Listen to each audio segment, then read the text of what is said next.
আমরা কলকাতার সভ্যতা সংস্কৃতির ইতিহাসে একটি চার্চের নাম বিশেষভাবে উল্লেখ করি। সেই চার্চটি হচ্ছে সেন্ট জনস চার্চ। এই চার্চটি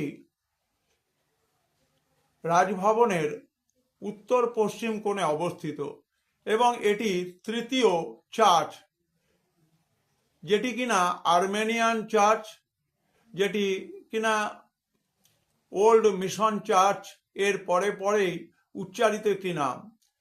এই চার্চটি 1784 সালে 6 এপ্রিল আনুষ্ঠানিকভাবে তার ভিত্তিপ্রস্তর স্থাপন করা হয় এবং 6 এপ্রিল 1784 সালে সেন্ট জনস চার্চের ভিত্তিপ্রস্তর স্থাপন করেন governor general of India Warren Hastings. এবং এই সেন্ট জনস চার্চের আরেকটি নাম পাথুরে গির্জা, কারণ এই গির্জার যা কিছু ইট পাথর ব্যবহার হয়েছিল সেটি হচ্ছে গৌড় মালদার ধ্বংস সাধন করে নদী পথে সেখানকার ইট এবং পাথর কলকাতার রাজভবনের উত্তর পশ্চিম কোণে এখন যেখানে সেন্ট জনস চার্চ অবস্থিত সেখানে নিয়ে এসে তৈরি করা হয়েছিল এই সেন্ট জনস চার্চ।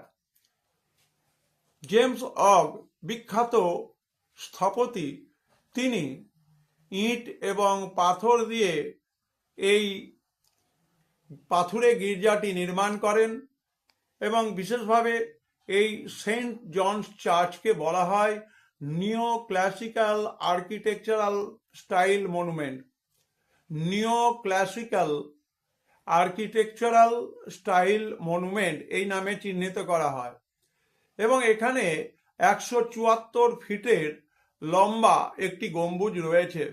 সুতরাং অতি সংক্ষেপে আমরা আমাদের কলকাতার একটি বিখ্যাত হেরিটেজ বিল্ডিং এবং কলকাতা সংস্কৃতি, ইস্ট ইন্ডিয়া কোম্পানির স্থাপত্যের নিদর্শন সেন্ট জনস চার্চের সংক্ষিপ্ত ইতিহাস তুলে ধরলাম in the light off history, ইতিহাসের আলোয় ইউটিউব চ্যানেলে।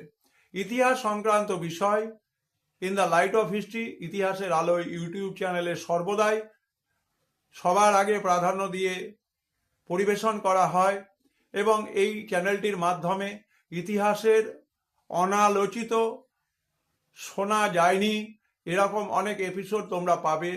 সবাই এই চ্যানেলটির সঙ্গে থাকবে, সবাই ভালো থাকবে, সবাই সুস্থ থাকবে।